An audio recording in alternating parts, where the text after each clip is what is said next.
Hello, hello. Hi, gang. Hello. Let me get framed up. I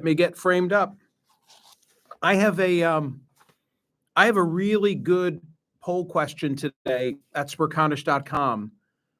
When you understand it, and when you understand why I'm asking it. The poll question asks: should immigration enforcement actions be constrained in areas such as schools, medical facilities, places of worship, funerals, and weddings? I'll tell you about that in a sec. Parks Casino. Man, there's a lot of good football action this weekend. Bet sports and play all your favorite casino games right now on your phone. Detroit, they're rolling on. They've got a record of 12-1 this Sunday afternoon. Detroit, 2.5, only a 2.5-point favorite at home against Buffalo. As I say, I think it's in Detroit's best interest to lose a game now and be stronger in the playoffs. I know that sounds wacky. The Battle of the Keystone State, Sunday, Philly, a 5.5-point home favorite against Pittsburgh. College football playoffs, they've got the playoffs kicking off next week, the top 5 favorite teams and the payouts if they win it all. 25 on favorite Texas to win it all pays 75. On Oregon, 25 pays 87.50. Penn State, the Nittany Lions, 112.50. 25 on Ohio State pays 112.50. 25 on Georgia pays 125. Got to be 21. And in Pennsylvania, New Jersey, or Maryland for the BetParks app, betparks.com. They've got the details. Have some skin in the game. Have some additional fun this weekend. Great weekend. Do some shopping. Watch some football. Play with BetParks. You got to be 21. And in Michigan for the Play Gun Lake app, playgunlake.com has details. Gambling problem, call 1-800-GAMBLER. So I saw a story 2 days ago at NBC, and it was a story that said this in the lead: the incoming Trump administration intends to rescind a long-standing policy that has prevented immigration and customs enforcement agents from arresting undocumented people at or near so-called sensitive locations, including houses of worship, schools, hospitals, or events such as funerals, weddings, and public demonstrations without approval from supervisors, according to 3 sources familiar with the plan. And I have now read in on the background materials on this. Really interesting. I did not know this. I did not know this until NBC had the story, and then there was a follow-up report that the Catholic News Agency wrote about this that provided some additional detail. But here's a little bit of background. So there was a memo in 2011. I'm not sure if that's blurred or if you can see it, but there's a 2011 memo from John Morton, the director of U.S. Immigration and Customs Enforcement, laying out what I've loosely already described. The sensitive locations covered by this policy include, but are not limited to, schools, hospitals, churches, synagogues, mosques, the site of a funeral, wedding, or other public religious ceremony, a site during the occurrence of a, now this is really interesting, a site during the occurrence of a public demonstration such as a march, rally, or parade. Well, what if there were a march? What if Donald Trump, and that's obviously the reason I'm asking this question, what if President-elect Trump initiates the mass deportations that he's promised, right? And now there's a rally in opposition to Trump's policy and the mass deportations. According to the 2011 memo, you couldn't arrest people who were there in violation of our immigration laws because it would constitute a sensitive area as per the 2011 document. The 2011 document. Now, there are exceptions to the rule. The enforcement action involves national security, terrorism, or there's imminent risk of death, violence, or physical harm to any person. So that's the 2011 memo. Now in 2021, where am I? In 2021, the prior memo is rescinded, and now On President Biden's watch, there's a new memo. And this one is signed off by Alejandro Mayorkas. Why can't I get my angles right? There we go. This expands the definition of sensitive areas. So now the sensitive area category that I read to you now adds places like playgrounds, homeless shelters, emergency response centers, and domestic violence shelters. And the idea behind this is that unless you offer this level of protection to those locations, then people who are in need of those services are going to stay away. It's the same thinking as sanctuary cities. You know, there is a sound premise. Sanctuary cities are so derided, but there is a sound premise behind them, which is to say, I mean, what's the whole concept? The concept is that if someone is here illegally and they call 911 because they want to report a domestic event, a rape, a murder, a burglary, that the police should not show up and arrest them for having made, because otherwise things won't get reported and bad individuals will continue to walk among us.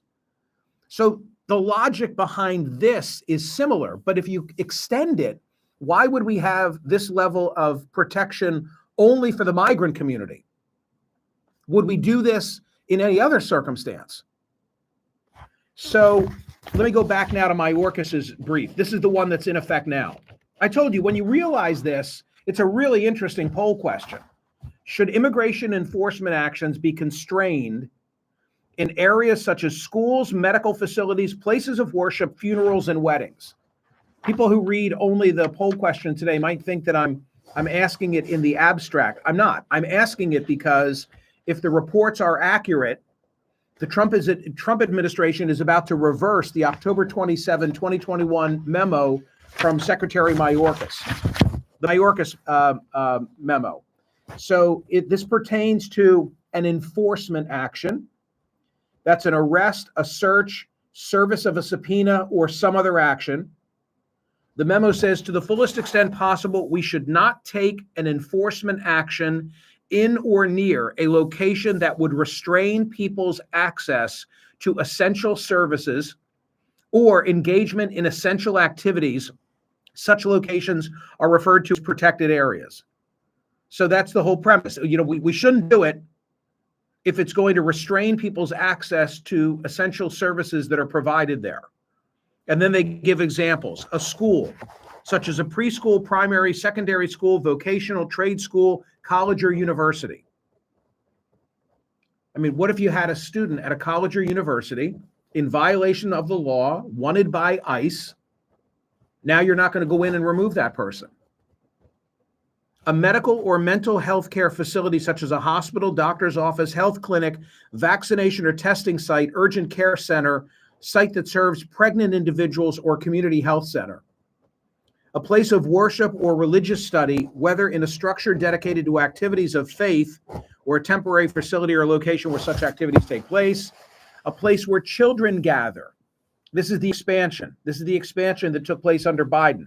A place where children gather, such as a playground, rec center, child care center, before or after school care center, foster care facility, group home for children, or school bus stop.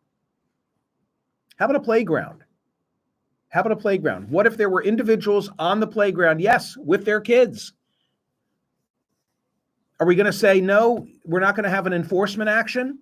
A social services establishment, and then they're expanded upon. A place where disaster or emergency response and relief is being provided.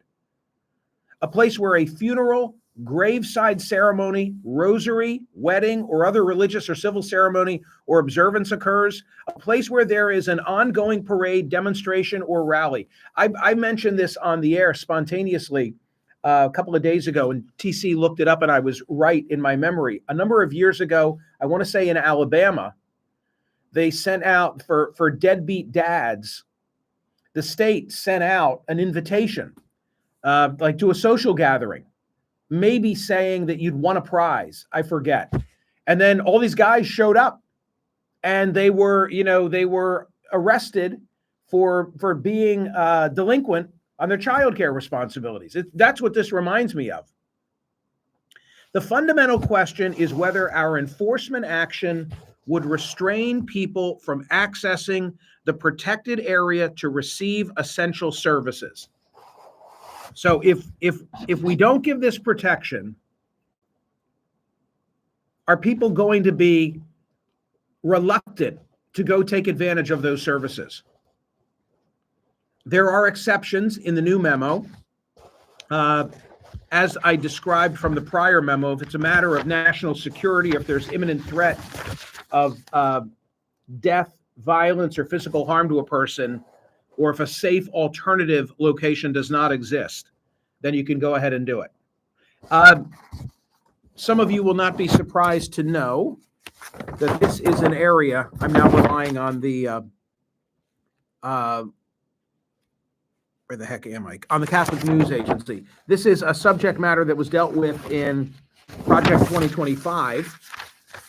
Quote, the prospective new policy follows a recommendation in the influential document Mandate for Leadership 2025, the Conservative Promise, also known as Project 25, in a section overseen by Ken Cuccinelli, a Catholic and former U.S. Department of Homeland Security official in Trump's first administration. The document calls for the elimination of policies that prohibit ICE personnel from operating in sensitive locations, arguing instead that the agency should rely on the good judgment of officers in the field to avoid inappropriate situations. So there you go. Yeah, it'll be interesting to see how this one turns out. I mean, what do I think? I think that there should not be a blanket protection that says we will not go into these areas. I think common sense needs to prevail, and each of these matters is dependent upon a case-by-case analysis. I wonder, here's what I really wonder, and this is why I'm bringing this up today. I wonder if this memo is revoked and word is out and people are knowledgeable, will these locations become sanctuaries of sorts? I mean, if you were someone in fear of mass deportation, you'd want to be in close proximity to one of these so-called sensitive areas so as to have some level of protection, right? So go vote at Smerconish.com on today's poll question of the day. Should immigration enforcement actions be constrained in areas such as schools, medical facilities, places of worship, funerals, and weddings? I just picked out a half dozen or so.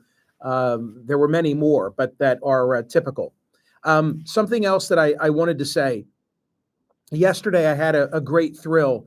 I've already seen and touched, it was a week ago last night, that I saw Smercomics 2024 for the first time. Alice Herrick, who was our newsletter editor and now works for Bob, who is the printer, funny, small worldish kind of thing, brought one to me at the gala where I was able to make the donation to Children's Crisis Treatment Center. That was fun. But yesterday, a carton that I had ordered of 5 copies of the book, and I just ordered them online like everybody else, and sat back and waited. A carton of 5 of the books that I personally purchased for myself arrived at my house. And you can see in my social media me opening that carton and just wanting to get the experience that all of you are going to have as you receive your copies of the book. And now in my social media, you can also see, and by the way, if you're in this category, please post a reaction to you seeing and opening the box for the first time and flipping through the pages. I want to share them with everybody, whether they getting a book or not. I want everybody to sort of feel the excitement of this wonderful project. The books are gorgeous. They are gorgeous. Honest to God, there's like nothing I would change. Nothing at all. Thank you, Bob Terzak at Brilliant Graphics. Just a remarkable job. So everybody is now starting to get their books. I know that several thousand of them have already been dispatched. Fingers crossed that everybody gets them before Christmas, but the presentation is really wonderful. Really, really wonderful. So again, I say thank you if you bought a copy of the book, and the Children's Crisis Treatment Center, which now has $200,000 they otherwise would not have, they say thank you too. Okay? Have a wonderful holiday season, and please go vote at Smerconish.com on the poll question of the day today. I think it's a real interesting one. I mentioned it. I mentioned it on air yesterday briefly. There were so many things going on with Lee Gallant, who's an ACLU lawyer and is going to join me on CNN today. But I want to come back to it. Now that I have the memos, I want to come back to it on radio this week and have a more detailed conversation with all of you about it. Okay, see you, gang. Have a wonderful day.